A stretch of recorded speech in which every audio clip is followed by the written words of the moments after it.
चलिए आज अब एक प्रॉब्लम और जेई एडवांस 2020 की लेते हैं। प्रॉब्लम देखने में बहुत बड़ी है और इतनी बड़ी है कि अगर मैं इसे क्वेश्चन को पढ़ के सुनाऊं तो उसमें आपका टाइम भी लगेगा और पूरी समझ में नहीं आएगी। इसलिए मैंने पहले ही सारा ब्लूप्रिंट तैयार किया है, जिससे आपको क्वेश्चन मैं इस ब्लूप्रिंट की फॉर्म में ही समझा दूंगा। क्वेश्चन क्या है ये आप पोज करके पढ़ सकते हो आराम से कि क्वेश्चन की लैंग्वेज क्या है। अब मैं आपको समझाता हूँ। इसमें एक chemical reaction A gives B, ये गिवन है और ये ग्राफ आपको दिया हुआ है प्रॉब्लम में। इस ग्राफ के नीचे जितना भी ये करा हुआ है ये सब इसका सॉल्यूशन करा हुआ है। तो अब है क्या कि जो आपको केमिकल रिएक्शन दी है ये दो डिफरेंट टेम्परेचर के ऊपर दी हुई। तो T1 टेम्परेचर फर्स्ट है और T2 टेम्परेचर सेकंड है।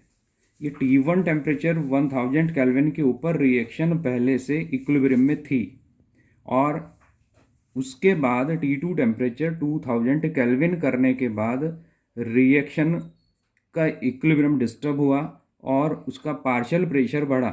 ये जो ग्राफ है ये पार्शियल प्रेशर ऑफ बी का दिया हुआ है, इसमें ए का पार्शियल प्रेशर नहीं दिया हुआ है। तो ये ग्राफ आपको जो दिख रहा है ये यहाँ से यहाँ तक इक्विलिब्रियम में है और ये T1 टेम्परेचर के ऊपर है, ये T1 टेम्परेचर के ऊपर है।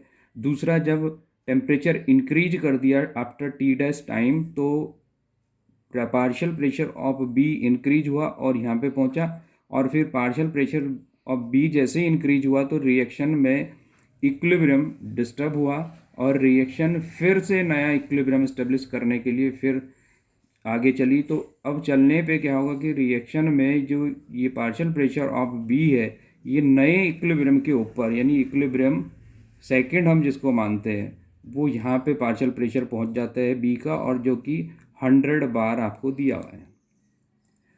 इस कंडीशन में जो T1 टेम्परेचर पे था इसको हम इक्विलिब्रियम फर्स्ट मान लेते हैं। तो equilibrium first and equilibrium second दो कंडीशन इसमें हुई। इक्विलिब्रियम फर्स्ट 1000 केल्विन के ऊपर था और इक्विलिब्रियम सेकंड 2000 के ऊपर है।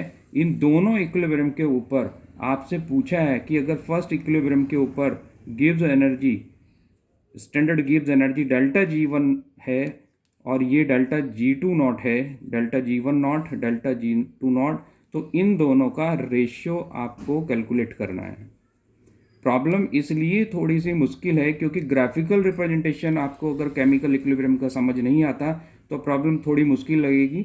अगर ग्राफिकल रिप्रेजेंटेशन आपको अच्छे से समझ आता है तो प्रॉब्लम में कोई ज़्यादा दिक्कत आपको नहीं आएगी।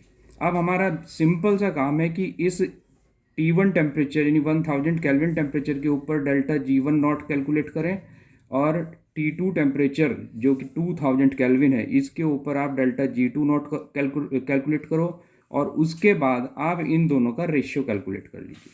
तो हमने क्या किया कि T1 टेम्परेचर को यहाँ पे लिखा, T2 टेम्परेचर को यहाँ पे लिखा और डेल्टा G1 नॉट करने के लिए हमें पहले इस पॉइंट के ऊपर इक्विलिब्रियम कांस्टेंट चाहिए जो कि K1 मान लिया हमने।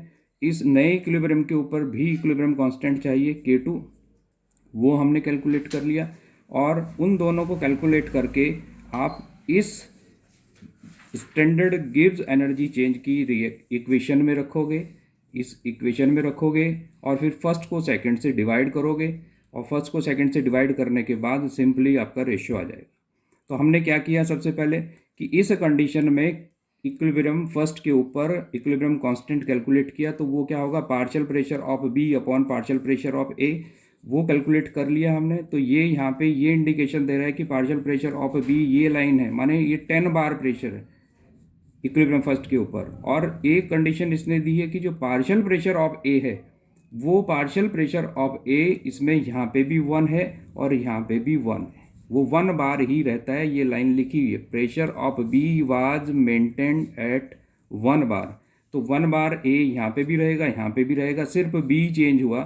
तो बी कैलकुलेट करने के लिए यहाँ से यहाँ गए तो यहाँ पे बी 100 है, यहाँ पे बी कितना था 10, तो 10/1 यानी K1 हमने कैलकुलेट किया partial pressure of B upon partial pressure of A, 10/1 that is 10। इसी तरह से हम यहाँ पे K2 कैलकुलेट करेंगे तो partial pressure of B K2, partial pressure of B upon partial pressure of A, यानी ये 100 हुआ और पार्शियल प्रेशर ऑफ ए उसने बोला है कि वही रहना है 1 बार, तो 100/1 दैट इज 100।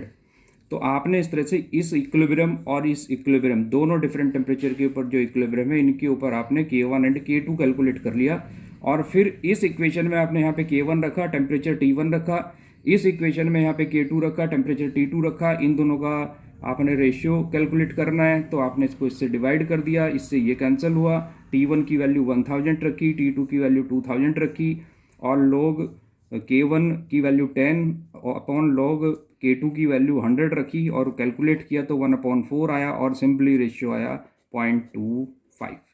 ये प्रॉब्लम बहुत मुश्किल है, एक बार आप ढंग से इसे देखो कि क्या क्या चीज़ें हुई इसमें, और क्योंकि बहुत ज़्यादा टाइम इसमें मैं ले नहीं सकता आपका इसे समझाने के लिए, तो एक बार करके आप दोबारा से देखोगे तो आपको सारी चीज़ें समझ में आ जाएंगी। सबसे मेन ये है कि प्रॉब्लम ये पूरी और ये ग्राफ इन दोनों को मिला के पूरी बनती है, तो इसलिए आपको ग्राफ भी समझना बहुत ज़रूरी है कि इक्विलिब्रियम कहाँ पे इस्टेब्लिश हुआ, इक्विलिब्रियम को कौन सी लाइन डिनोट कर रही है। उसके बाद आप दोनों कंडीशन में, ये T1 टेम्परेचर पे, ये T2 टेम्परेचर पे है, इस पे आपने इक्विलिब्रियम कांस्टेंट K1 कैलकुलेट किया, इसके ऊपर आपने इक्विलिब्रियम कांस्टेंट कैलकुलेट किया, और फिर उसके बाद आपने दोनों जगह delta G1 not delta G2 not calculate किया। ये यहाँ पे कैलकुलेशन है सारी, delta G1 not upon delta G2 not कर लिया और कैलकुलेट करके आपका रेशियो आया 0.25। Thank you.